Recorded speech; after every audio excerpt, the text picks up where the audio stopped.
I'm tired, man. Got all this shit going on.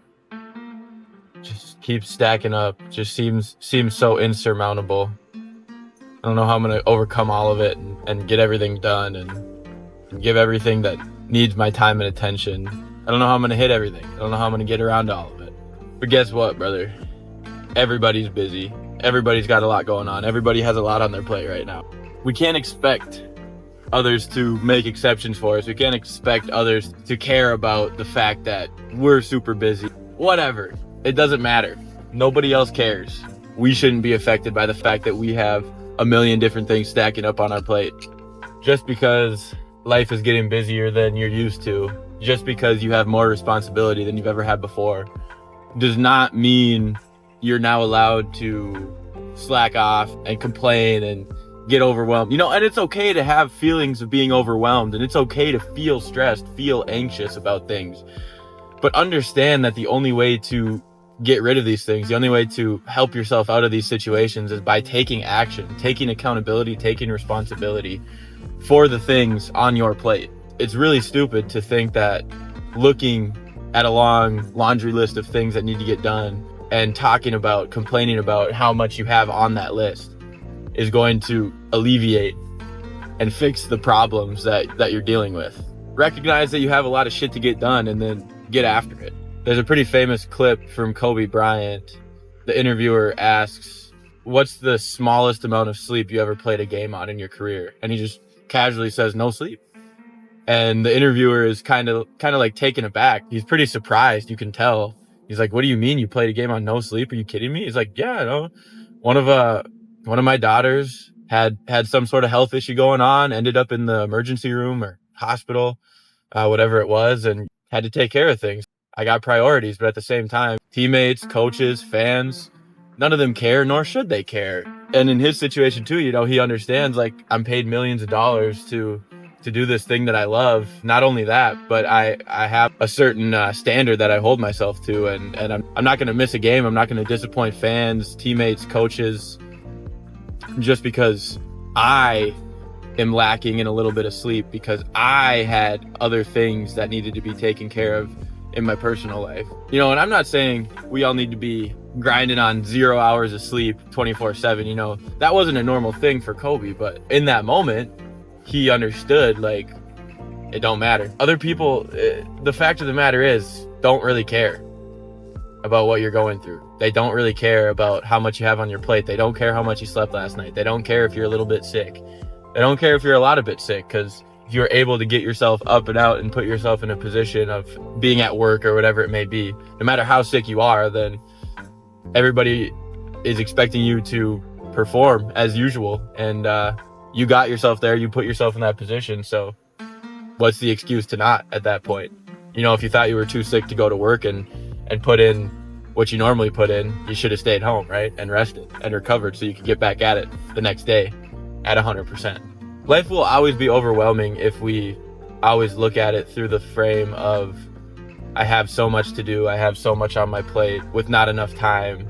But if you just understand, like, you can only take care of one thing at a time anyways. And so the best way to do that is to focus fully on that one thing and just slowly knock things off. And don't think you're alone in this fight. Leading up to his final day, shortly before his crucifixion, Jesus Christ, and I forget the actual medical term, but he was literally sweating blood while he was thinking about his approaching death, his approaching crucifixion, because he knew it was coming. He knew that his time was about to come to an end. And the thought of it, the thought of what was going to happen, the torture, the humiliation, everything leading up to actually being hung on the cross, the thought of all of that stressed him out so badly that he began to sweat blood. Why do I say that? Because even the Son of God, the only sinless man to ever walk the earth, at one point was so stressed out and so anxious that he literally started sweating blood. Have you ever sweat blood? In the moment, while it was happening, he was as stoic as possible and he remained sinless through it all. But leading up to it, in anticipation, in contemplation, right? He was thinking about things that were to come in the future, worrying about things outside of the present moment. We should find comfort in the fact that despite being the Son of God, once again, Jesus Christ was, in a way, just like all of us. I would go as far to say as none of us have ever faced nearly as troubling a circumstance as he faced in that moment.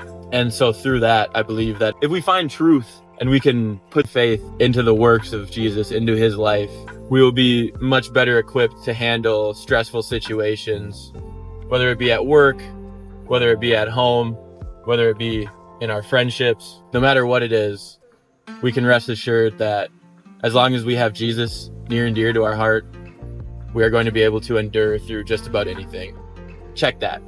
Through absolutely anything and everything. So whatever's got you stressed out today, whether you're a little bit tired, you didn't sleep as much as you would have liked last night, you were restless, maybe you're a little bit sick.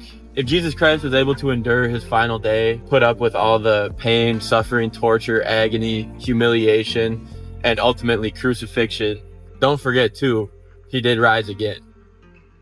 Despite everything he endured, quite literally endured death and descending into hell and fighting off demons for us, and he still rose again.